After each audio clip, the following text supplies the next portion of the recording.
Yeah, if we had to do it over again, would you do it?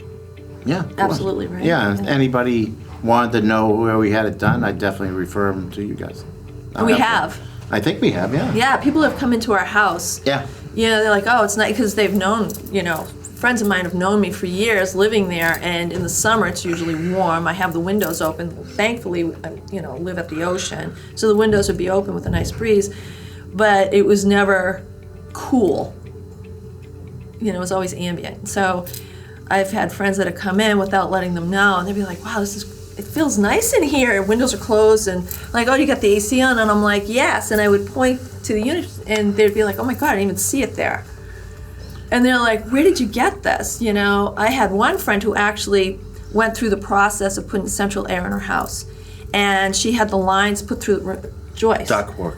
All the ductwork and everything put through the house. The money she spent on that. Ridiculous. And she was like, she had special filters and everything, right? Everything. Which is, and she comes in, she sees our place, says, that's it?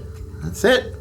How much did you spend? And we told her, and she's like, oh my God, she spent like, I think at least $20,000 to $30,000 more. Well, she had to have the ductwork. Everything had to be put in to the walls, right? Yeah. And she was having her whole house redone, and the unit goes outside, so now she has to cover the unit, try to hide the unit.